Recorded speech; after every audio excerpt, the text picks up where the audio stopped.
Anda kembali menyaksikan iNewsroom bersama saya Fazilah Keonisa. Pemirsa, Presiden Joko Widodo meninjau Pasar Tugu di Depok, Jawa Barat. Kehadirannya mengecek harga bahan pokok jelang Hari Raya Idul Fitri.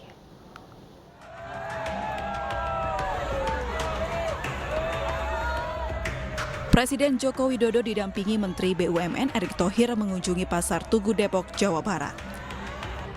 Kehadiran Presiden dan rombongan disambut oleh antusiasme ratusan warga.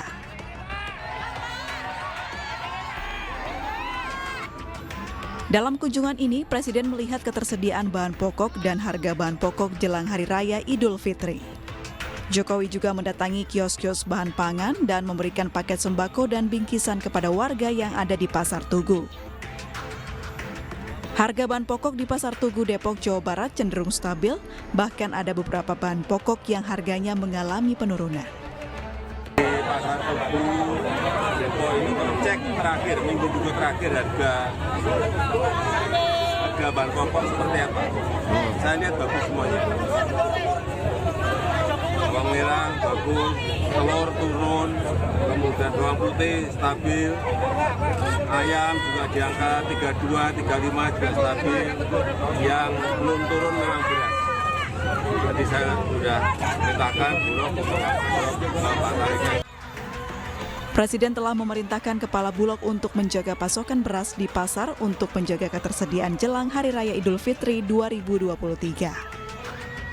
Dari Depok, Jawa Barat, Iyung Rizky, iNews melaporkan. Pemirsa, hari ini Teddy Minahasa membacakan nota pembelaan di Pengadilan Negeri Jakarta Barat. Teddy keberatan dengan vonis pidana mati dari Jaksa Penuntut Umum. Ini adalah paradigma orang awam. Hakim yang mulia, sebelum saya mengakhiri usai mendapatkan vonis hukuman pidana mati lantaran dinilai Jaksa Penuntut Umum telah secara sah dan meyakinkan bersalah melakukan peredaran narkoba secara ilegal, mantan Kapolda Sumatera Barat Teddy Minahasa mengajukan nota pembelaan atau pledoi di Pengadilan Negeri Jakarta Barat siang tadi.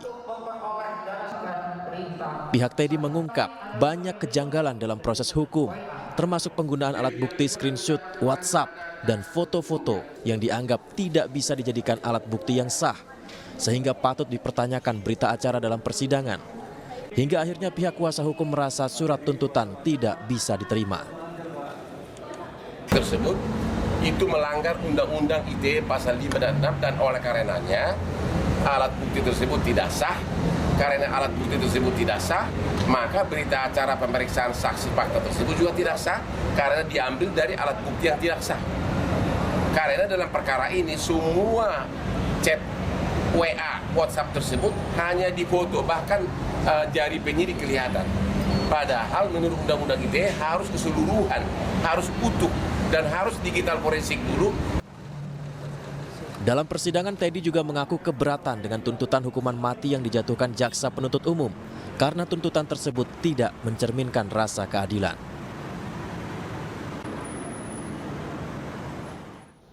Pemirsa, aksi pungutan liar di Jembatan Timbang Cekek Gilimanuk berhasil dibongkar tim Saber Pungli. Seorang aparatur sipil negara dan pegawai kontrak Kementerian Perhubungan ditangkap saat melakukan aksi pungutan liar terhadap truk yang melebihi kapasitas.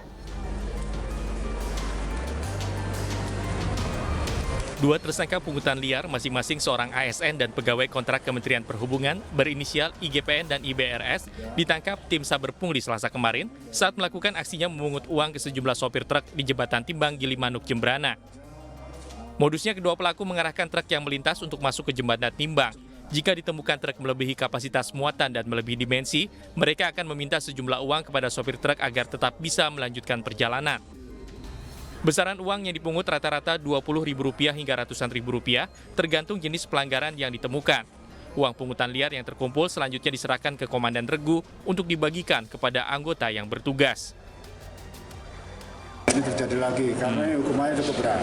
Uangnya tidak seberapa, hukumannya berat. Sehingga ini menjadi warning kepada